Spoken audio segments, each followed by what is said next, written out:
On today's show, the NBA and NBPA agree to a new collective bargaining agreement. All the important changes that you need to know about, like the NBA's new in-season tournament, award voting changes, salary cap changes, all of that and more coming up right here at Locked On NBA. You are Locked On NBA, your daily NBA podcast. Part of the Locked On Podcast Network, your team every day. What's up and welcome to another edition of Locked On NBA, the biggest stories with the local experts. I'm your host, Jackson Gatlin, also host of Locked On Rockets right here on the Locked On Podcast Network. Now, today's episode is brought to you by Prize Picks. Next game, how about Brandon Ingram to score more than 26.5 points? What about Evan Mobley to grab more than 7.5 rebounds? How about Pascal Siakam to dish out less than 6.5 assists? Or what about Steph Curry to make more than 3.5 three-pointers? So what is Prize Picks? It's daily fantasy sports, but how does it work? Basically, you pick 2 to 6 players, and if they score more or less than their Prize Picks projection, you can win up to 25 times back on your money on any entry that you submit. There's no competing against other people. It's just you versus the projections made available. Prize Picks offers projections on any sport that you watch. That's NBA, NFL, MLB, NHL, PGA. They've got you covered for everything. Entries can be made in 60 seconds or less. It's that simple. They're safe. They offer fast withdrawals. Currently operational in over 30 states and Canada. So download the Prize Picks app or go to prizepicks.com to sign up and play daily fantasy sports. First-time users can receive a 100% instant deposit match up to $100 with promo code LOCKEDON. If you deposit $100, Prize Picks will give you $100. If you deposit $50, Prize Picks will give you $50. So don't forget to enter promo code LOCKEDON at sign up for an instant deposit match up to $100. Joining us now is the host of Locked On Cavaliers, Evan Dammarell, who you can find wherever you listen to your podcasts and on YouTube. Just search Locked On Cavaliers, here to break down and discuss the sweeping changes to the new NBA CBA going into effect. So first off, Evan, no lockout. How nice is it that we're not going to have to worry about a lockout with this new CBA discussion, agreement, negotiation, all that? That's a really good question, because I experienced a lockout my senior year of high school going into my freshman year of college, and it was a little weird seeing everyone come back like right around Christmas. And I fondly remember, at least in recent memory, that Donovan Mitchell, because he's one of the VPs for the Players Association, said like one of his biggest goals was to avoid a lockout whatsoever. So like, you know what? Hey, 2 thumbs up. Mission accomplished, Donovan. You did it. So mission certainly accomplished. And there are some sweeping changes here to the CBA. The one we're going to lead with here, the thing that we've heard about so much for so long now, the in-season tournament is going to be a thing. A quick little synopsis of what the tournament's going to look like. First round of the tournament will be part of the regular season, with the top 8 teams advancing to a single elimination event in December. The final 4 that we're calling it will be played at a neutral location, with Las Vegas currently receiving consideration to host that little final tally of the tournament. Basically, teams are going to start with 80 regular season games, and then at some point, the leftover games will make up the rest of the schedule, and then the teams that do advance deeper into the tournament will wind up playing 83 total games. That 83rd game won't be counted as far as regular season standings, statistics, whatever, that kind of thing. I like that they're adding the tournament, Evan. I personally think that it's nice trying to shake things up and add a little bit of excitement to the regular season. I agree. I think it makes it super fun. Like, I think I wrote about this for my newsletter right down Euclid, my website. It makes it championship, or at least high stakes basketball from the beginning of the season until whenever this theoretical, it could be mid-season, it could be at any point, like whatever you consider the quote unquote mid-season for the NBA is when it'll happen. But I think it makes it fun. It makes it interesting.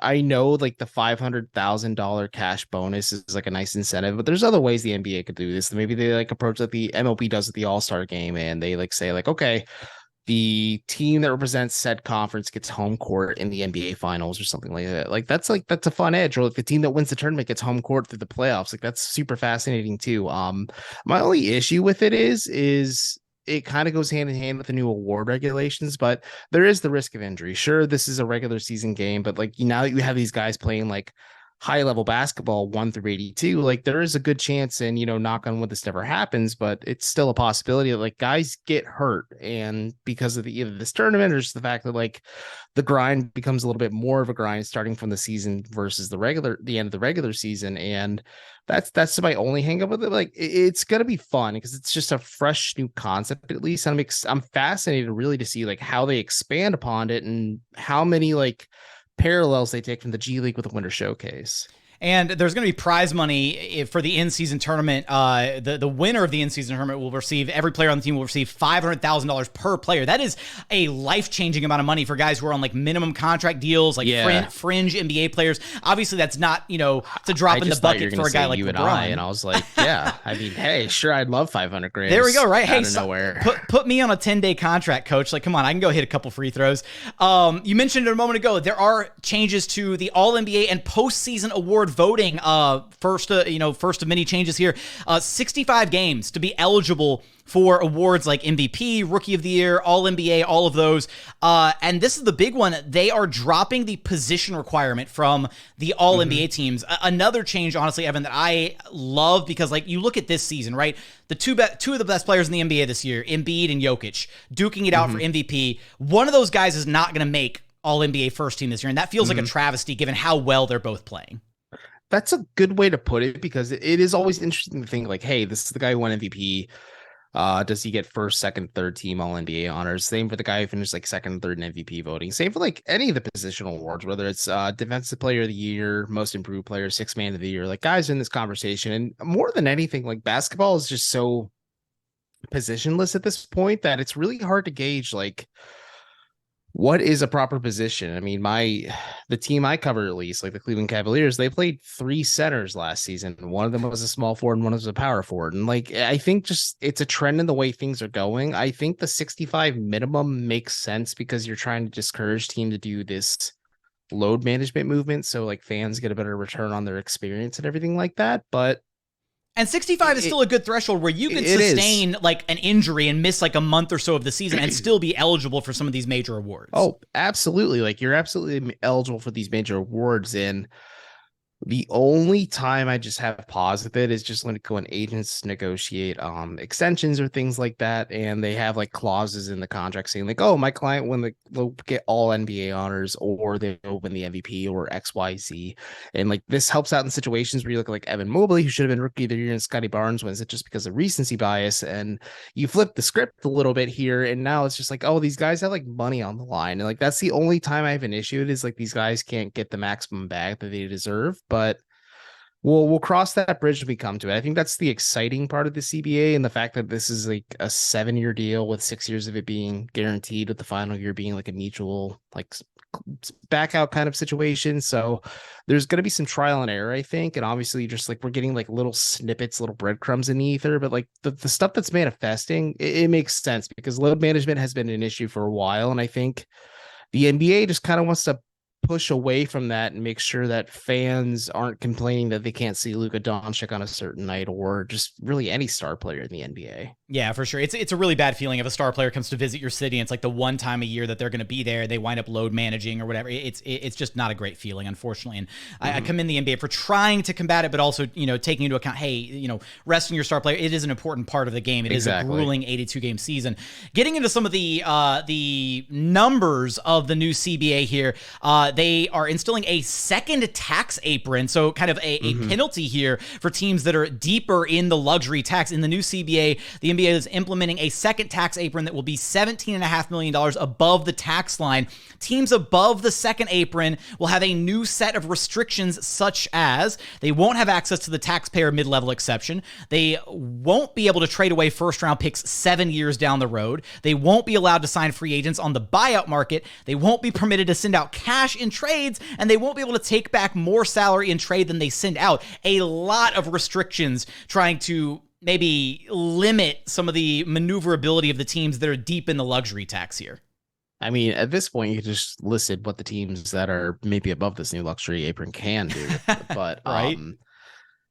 I think just in the scope of a 30-team league, this will create parity because you have teams like, I'm not going to diss Oklahoma City because they're having a great year, but if I am a young man in my mid to late 20s and I have generational wealth on the line and I'm able to pick my destination, yeah, I'd probably prefer like Golden State or Los Angeles with the Clippers and maybe not playing with the Thunder. And like there's that vein of it. But in terms of just like flattening things or just kind of smoothing the curve a little bit, they want to prevent situations like Golden State did where Steph Curry was on a very cheap contract because Steph Curry was off injured and they were able to have the salary cap space to sign Kevin Durant more money than anything and then kind of wreak havoc on the league for a few years. And yeah, from the parity aspect, this is great. But from looking from the lens of just like Cavaliers coverage, this is also good because we can talk about it a bit more, but like the Supermax option is opened up a little bit more. Like teams aren't restricted to sign 2 players max to a Supermax. And in Cleveland's case, it's Darius Garland and Donovan Mitchell. And now they can sign Evan Mobley, who naturally is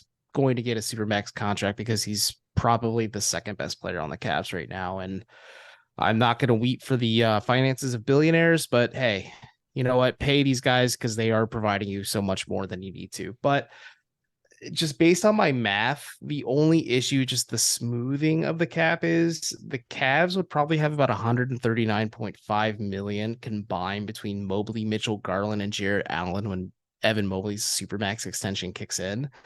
And like that makes it a little precarious if you're a team like Cleveland and you're competing with all 29 other organizations at depth. And selfishly, just because this is the team I cover on a day-to-day basis on Locked On Cavs, like that could put a little bit of a ceiling on just like the overall production on the court, because you're not going to have like the 4 or 5 super teams where we look at a team like the Cavs, they're kind of on the edge of becoming a super team and they just need to add depth. But maybe again, this will be an issue that kind of figures itself out over time, and the market will figure itself out and teams will find ways to kind of do back channel things and figure it out. But I think this is a good move in the grand scheme of things, just because small market teams like Cleveland or Oklahoma City, again, like you have these players, you want to have the ability to maintain them and keep them after spending so much time, energy, and resources in developing them. Having the luxury of like saying, okay, we're going to commit 25% to 30% of our salary cap to you is so much easier than like having a team like New York or Los Angeles who has zero stake in the like development aspect, but plenty of the money in the like off court luxuries to steal your guys. Like this is a good thing for the overall product. It's just, it's hard for like upper teams, just looking on from the outside in. Yeah, I think it's definitely one of those where you have to be way more intentional about your team building now and how you want to do certain things. You can't just say, we'll throw the money at the problem and figure it out later on. You have to be very careful with how you decide you want to spend this money, who you want to lock into certain contracts, because you could really, hamstring yourself further down the line. And suddenly you're looking at your tax bill and you're like, wait a minute, we suddenly don't have all this flexibility that we had previously because we wanted to lock in. Basically, I see it as 2 ways. You can be a more top-heavy team now. You can decide to be a more top-heavy team, or you can be a more well-rounded team with a bit more depth. And I think that's definitely going to help the parity aspect across the league. A couple other changes here worth noting before we wrap things up. I mean, the draft changes. So physicals now required if you participate in the draft combine. This has been a thing that, previous handful of years where certain players not wanting to submit physicals. It was a thing with Chet Holmgren. It was a thing with Luka Doncic. We've seen it in the past, guys who don't want to, disclose their physicals to potential teams for fear of, draft stock dropping or things like that. So now if you participate in the draft combine, you have to give out your physicals. And then on top of that, the one and done rule. Surprising, that was one of the sticking points that we saw about the CBA in discussions constantly in the weeks and months leading up to this. The one and done rule stays in place, surprisingly. So there was a lot of talk that was going to be done away with, but it stays in place through this new CBA. Elsewhere, some other miscellaneous changes. Marijuana, no longer to be tested for marijuana use. NBA players, I'm sure, are rejoicing about that. This was one where it was kind of one of those where it's like, just let it happen, man. So not only can they now use marijuana recreationally, but they won't be tested for it, all that stuff. And then this is kind of the big one. Players will now be allowed to invest in NBA and WNBA franchises via a private equity firm selected by the NBPA. And that's kind of crazy that you can have active players investing in other organizations.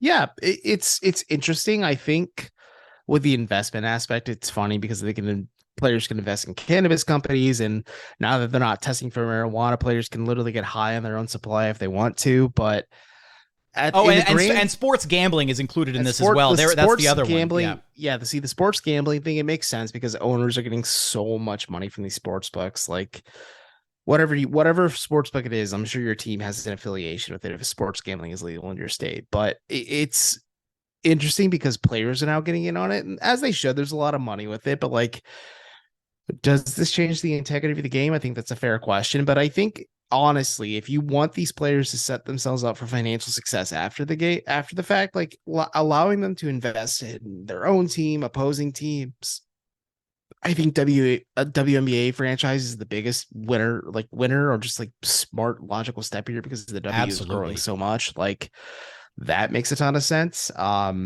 Getting more money and support into the WNBA is it's gonna be a snowball effect, right? And it's just gonna, have this positive cycle where it's gonna continue to grow. The quality has gotten so much better. I mean, that league is really growing like crazy. So being able to have active players invest in that is going to do wonders.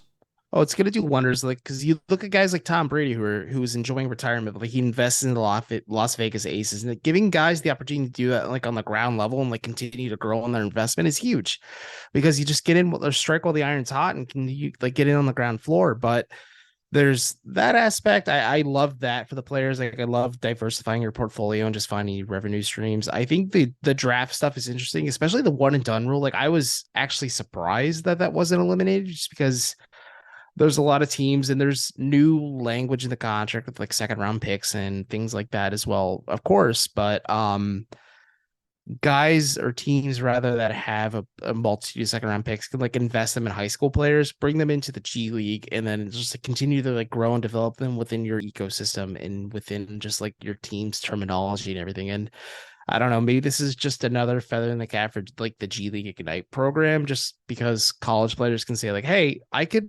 not get paid in college, or I can go to the G League and get paid right away. Maybe this expands things for the G League in turn. Like, I don't know. There's a lot of interesting ways to like look at it, but I was definitely surprised because that was a big sticking point for a while. Like a lot of high school kids were just saying like, hey, modern medicine and just like genetics and everything in between, this just has like these freak athletes. Like, why would we make them sit on the back burner for a year where they're probably NBA ready now, and just let them go out there, grow and develop? But I don't know. Like, I'm interested to see how like it grows and develops in the long term.